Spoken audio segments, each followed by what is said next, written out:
Yes, friends.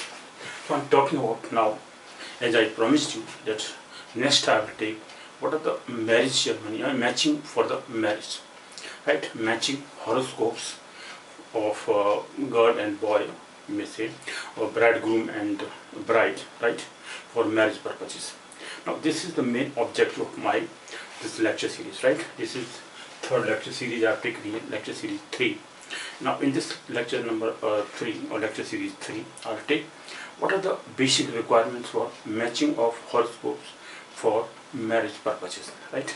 Marriage purposes is mostly done between two partners. One is bridegroom, other is bride, or two persons, a boy and a girl, right? Now this can be just converted into, if I say that if two people are going to start a contractorship, right, or a partnership, any kind of partnership, maybe starting a contract, okay, to start a business or anything. In that purpose also we can match the horoscope of two people. Now this is applicable not only for marriage purposes, for partnership purposes, for a real friendship purposes also. If one wants to check his horoscope with his friend's horoscope, with whom he wants to live forever for a number of years, then he can match his horoscope with another person's horoscope, and then he can find out what are the similarities, what are the differences between the two horoscopes, and those differences can be subsided, and the most promising things can be worked upon, right? And similarly, there is requirement of matching of horoscope for two partners, okay? So partnership, contractorship, whatever. So this is not only useful for marriage purposes, basic is for marriage purposes. I'll just talk about that how to match horoscopes for marriage purposes. This Vedic astrology, I mean, is a wonderful thing. Most of the people just, they were not recognizing these things initially. But when I talked about all these things with my colleagues, with my friends, with my, you may say, with my students, mostly engineers and managers, right? And they are very now grown people.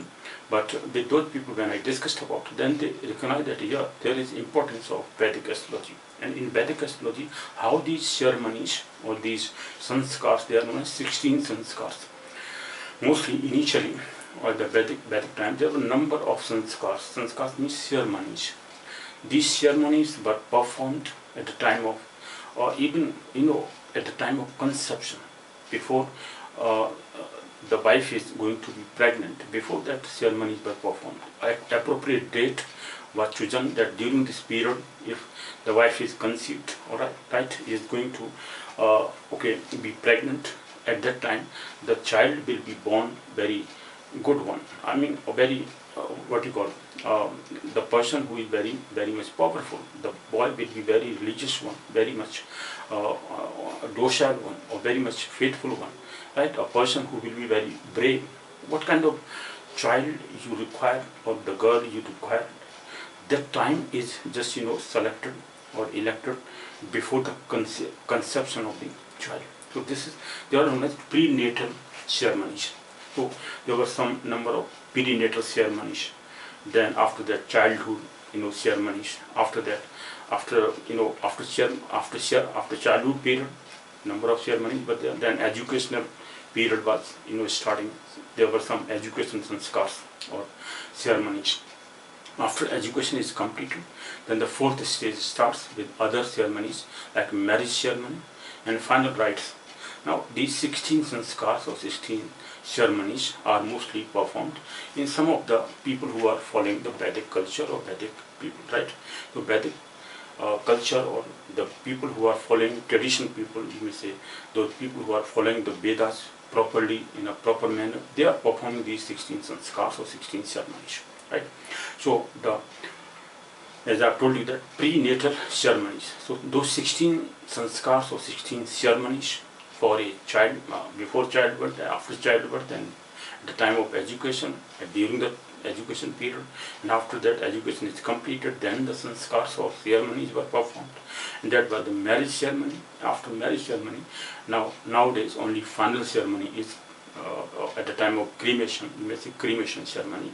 So these are the 16 sanskars. I'll talk about what are those 16 sanskars, and out of that 15 to 1, which is the marriage ceremony. This I'm talking about.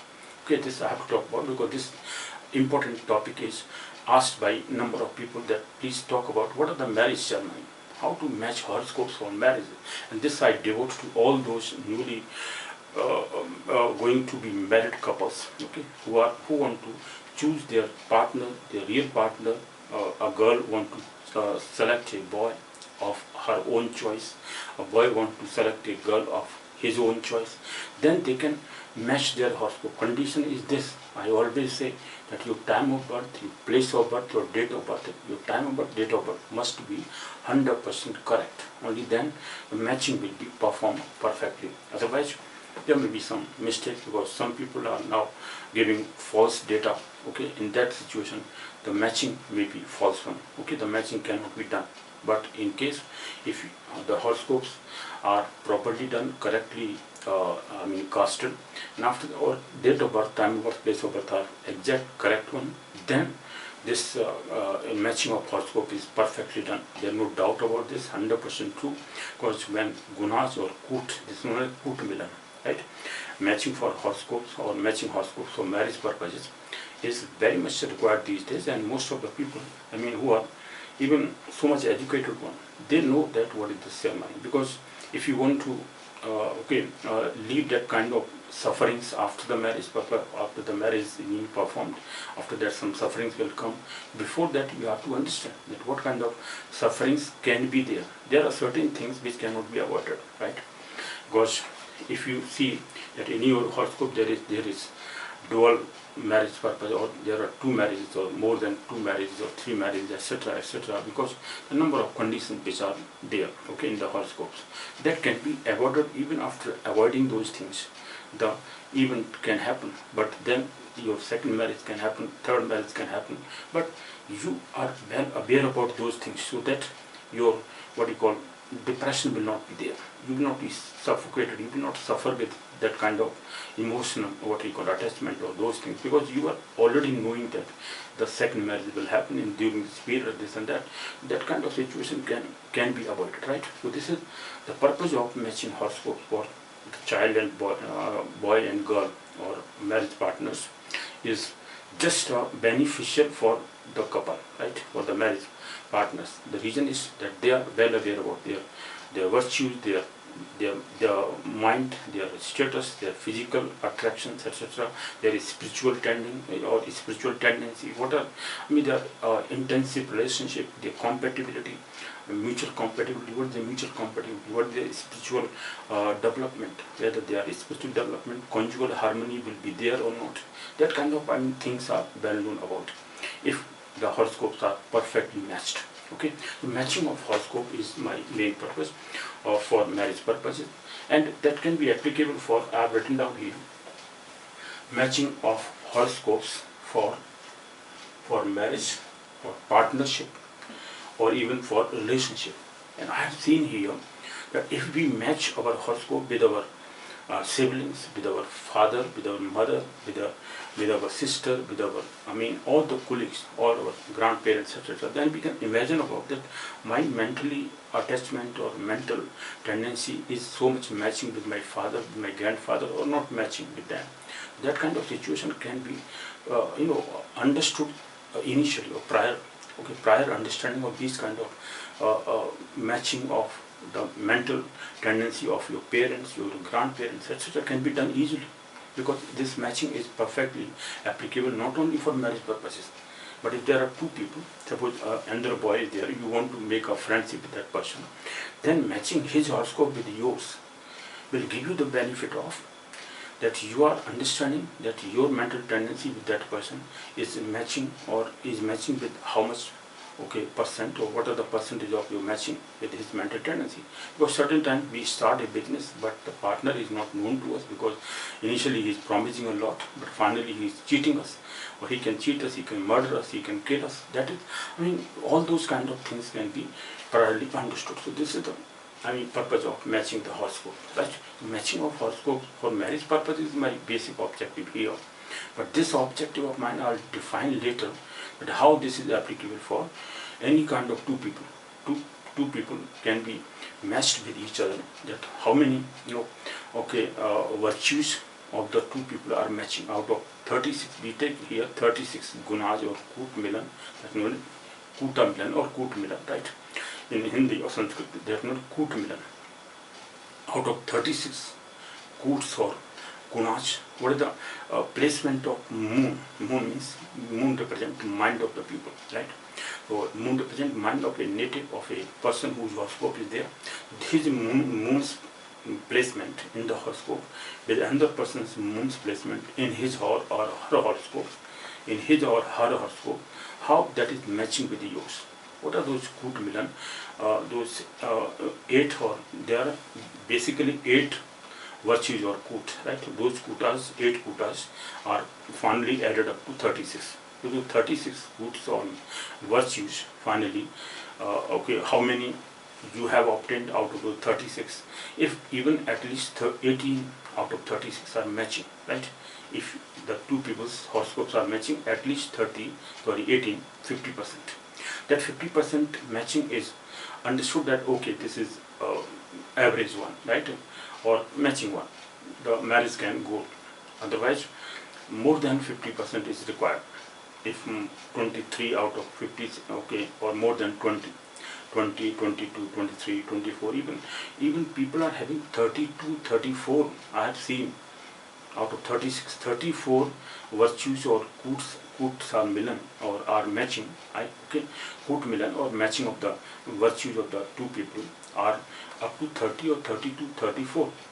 Right? Even 36 cannot be matched because there are certain, but 34 gunas are sometimes matching, or virtues are 36 out of total 36, 30 plus if are matching, then perfect milan, okay? Or even if it is more than 18, 50%, that will be okay. We say that is okay, average. If the people are, so much agree, or they are agreed initially, but finally, what are the problems? Later they realize that these are the problems because of only 50% virtues of ours were matching. That is the reason how they are matching. So matching of horoscope, how it is done, I will talk about this in detail. So please, this is devoted to all those newly wedded couples who are going to match their horoscope with the help of, with the advice of mine, because I devote all these things just to educate those people who are not aware about how matching of horoscopes is done. Okay, so for them, I'm just devoting this whole discussion of mine regarding this basic important point. These days, only this one ceremony out of those 16 ceremonies or sanskars, they are known as Sodas sanskars. Out of those Sodas sanskars, only this 15th sanskar, or 15th sanskar means marriage ceremony, is mostly recognized, mostly performed, okay, very much so, with festive season, with a lot of festivity. This ceremony is being performed, this sanskar is being performed, right? And after that, final rites, that depend upon finally the children are so much well aware about all those sanskars or not, right? Or what are the final stage of yours, right? You are earning, whether your earning is good or not good, or earnings are good. After that, at the time of your final rites, one cannot decide about one's final right. One cannot decide about, because the people who are left over, or their children, the people who are, their children, mostly grandchildren, children, they are going to perform the final rites. So it depends upon them how they are going to perform. But there are certain people who are having a lot of recognition in their life, and their final rites are also performed well. Because it depends upon person's nativity, his horoscope, his strength of his horoscope. This is 100% true. That if a person's horoscope is strengthful, is full of power, then undoubtedly his last ceremony or final ceremony or cremation rites will also be performed in a better manner, right? That I have seen in number of cases. Okay, most of the people whose horoscopes are 100% true or correct, right? Correctly, what you call casted. So in that situation, their data are correct, and then we can recognize that his final rites will also be performed in a very standard manner, right? So this is what the matching of the horoscope is required. So matching of horoscope for marriage purposes is my basic objective. But these 16 sanskars, let me just briefly discuss about them so that the basic foundation of these sanskars can be understood easily. Right? Those 16 sanskars, as I have told you, that there are prenatal sanskars. Or prenatal means before conception. I mean, before the birth of the child. That is prenatal. Prenatal means when child is born. Before that, number of sanskars are or ceremonies are performed. What are those ceremonies? That I have written down here. Prenatal sanskars. This is known as Shodas sanskars or 16 ceremonies or sanskars. Right? These are known as Vedic astrology or Vedic culture or Vedic families.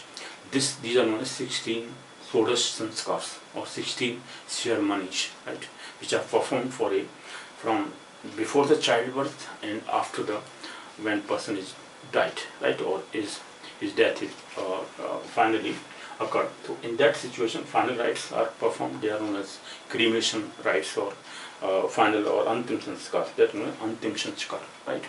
Prenatal sanskars means prior to the birth. What are the prenatal sanskars? First is Garbhadharan ceremony or Garbhadharan sanskar. Garbhadharan means when conception time. Before the conception time is also chosen by certain, I mean those people who were so much educated, they finally decided when the childbirth should be conception of the child. Okay, pregnancy is to be happened at what time? That time is chosen that during this period, during this month or this period which is very auspicious. In that period, a wife can be conceived, right, or she can be pregnant. So this conception, Garbhadharan ceremony, Garbhadharan sanskar, is known as Garbhadharan sanskar or conception. Okay, sanskar. This is religious performance is done. A pandit is asked, or Jyotisi or astrologer is asked that what is the proper time for my conception, so that my child can be conceived, right? So that is the time required. Appropriate time is chosen. That this is the time. So this is known as prenatal sanskars, right? So that is chosen. This is known as conception sanskar, Garbhadharan sanskar or Garbhadharan sanskar, right? This is known as Garbhadharan sanskar. Then second sanskar. These are known as prenatal. Before the childbirth. Before childbirth, these sanskars are done. Okay, so this is Garbhadharan sanskar. These are written down here. Garbhadharan sanskar. Then is Punshavan sanskar. What is Punshavan sanskar? When pregnancy is done, conception is done. After that, there is ceremony for strengthening of the that child. Okay, strengthening of the child or requirement of the a potent child. This is known as potency of the child. Potency of the what you call the child inside the womb, right? Or inside the womb, the child is to be powerful, strengthful. That should not be this is known as, or we can say, without an abortion. The abortion is not done. Abortion is to be avoided. For that there is ceremony, religious ceremony. This is known as Punshavan sanskar. Punshavan sanskar. Punshavan sanskar means making potent the child born. The child born must be a male child or very powerful child, very knowledgeable child. For that some ceremonies are being performed. So this is known as Punshavan sanskar. Punshavan sanskar. Punshavan sanskar. Right? Punshavan sanskar means making the child potent, powerful. Okay, or maybe sometimes male child is required. For that performance is done. Okay, ceremony is done. That is known as a Punshavan sanskar or Punshavan ceremony, right? Or potent, making the child potent, powerful, knowledgeable. For that a religious ceremony is performed. That is known as Punshavan sanskar. Second sanskar, which is done before the childbirth. Still child is in the womb, or okay, under his or inside the mother's womb, or in that situation Punshavan sanskar is being performed. Then Seemanth, or and this you may say that this sanskar, Punshavan sanskar, may be performed after 2 or 3 months of pregnancy, right, or conception. After the conception, 2 or 3 months, when the the what you call childbearing period has started. After that 2 or 3 months have passed, and after that this ceremony is being performed, Punsavan ceremony. Then is Simant or Unnayan Sanskar or Simant Sanskar. This is known as Simant Sanskar, Unnayan Sanskar. What is Simant Sanskar or Unnayan Sanskar?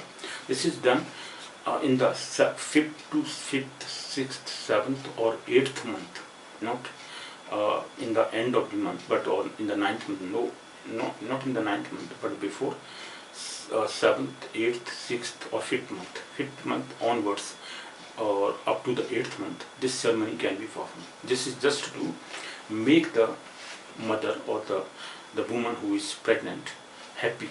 So the happily moments of the wife, of the person or the mother is to be given, so that she cannot feel sad, is not hopeless. Okay, at the time of childbirth, she must be very much happy mood. Okay, to make the happy mood of the lady, the husband can, for example, comb her hair. Okay, combing of her hair can be done by her husband. So in that way, she is feeling happy mood. So all kinds of, what you call, pleasure-giving things are performed. Okay, all the music system. Okay, songs are being heard by the lady. Okay, mantras or whatever. The pleasing things are being performed at the time of, before the time of childbirth, right? Up to the 8th month, the lady is being given pleasure. Okay, pleasure things. She is sleeping properly. Okay, or giving all kinds of what you call luxuries. So that is what making the mother happy. So that is before the childbirth. Simant Unnayan Sanskar or Simant Sanskar. Simant Sanskar or Unnayan Sanskar. This is before the childbirth, up to the 8th month. The lady is to be happily living or happily passing her days, and before the childbirth. That is how the childbirth can be in the happy mood. So these are 3 sanskars performed before the childbirth, and after that this childbirth. Okay, childbirth is done. Okay, at the time of childbirth, this is childhood sanskars. Second part is childhood sanskars. First part prenatal sanskars.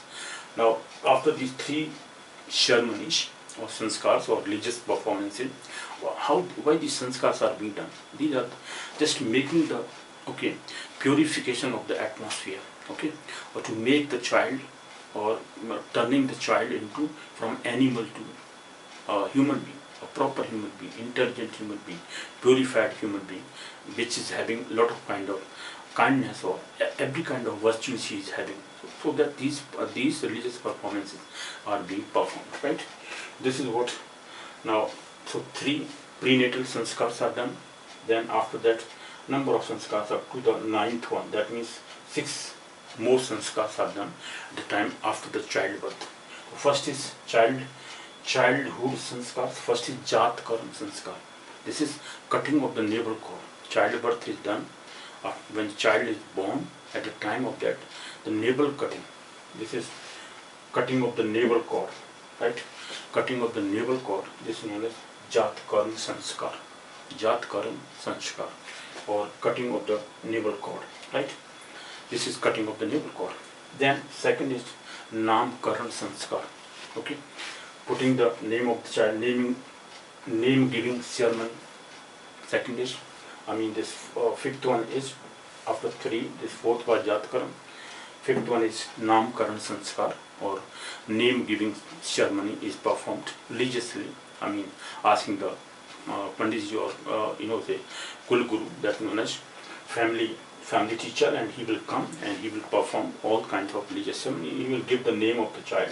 Okay, select the name of the child according to his Rashi or whatever Janma Rashi is there.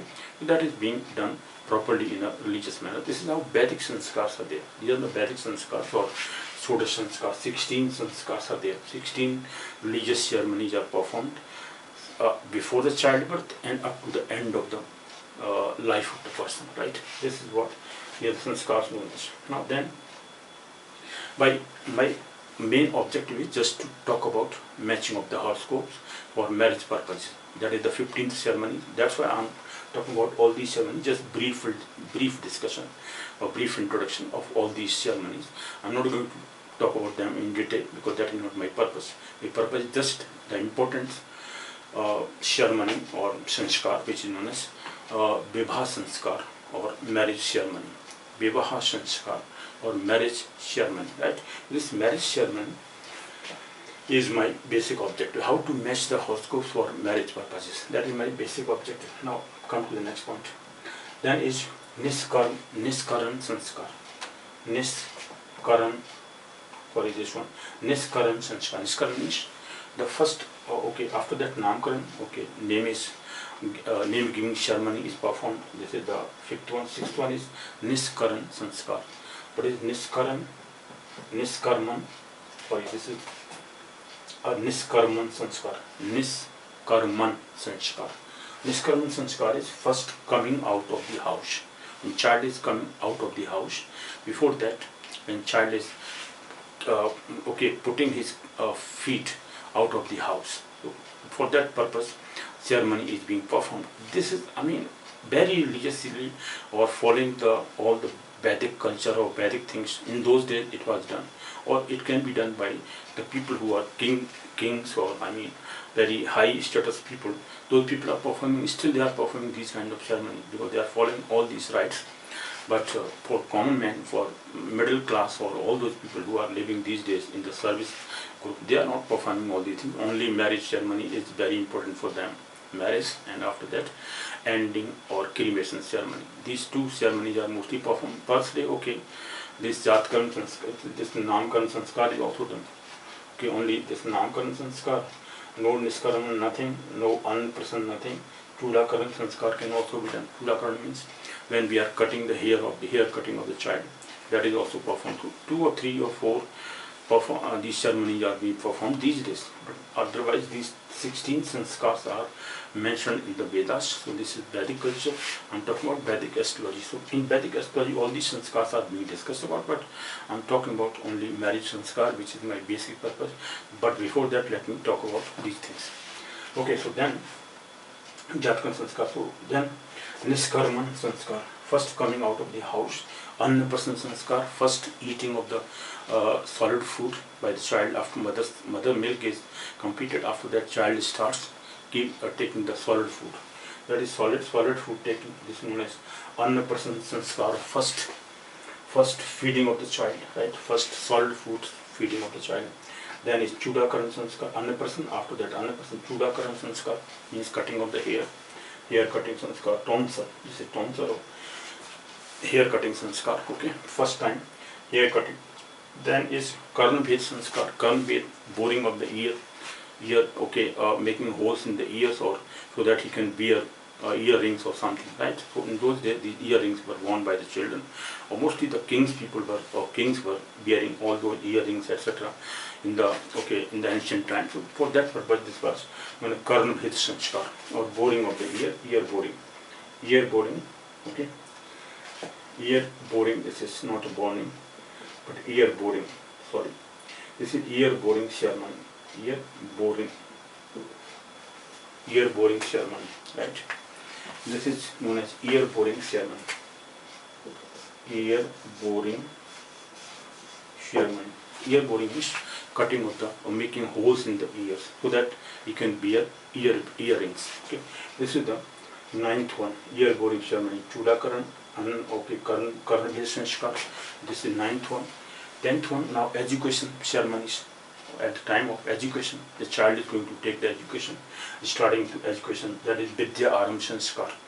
Means when he starts, he's starting education. That is Vidya Aram sanskar, right? And the 11th one is Upanan sanskar, thread ceremony, giving the thread or religious thread that knows. Okay, Upanan sanskar. Now then Ved Aram sanskar. He starts reading the Vedas. Ved Aram, we start or learning Vedas. The child starts learning Vedas in those days. It's not Ved Aram learning or any kind of religious scriptures were starting to be read by the children, so by the child. This is Ved Aram ceremony. Then Keshant, after getting all the education, Keshant, or first shaving of the hair, when he starts learning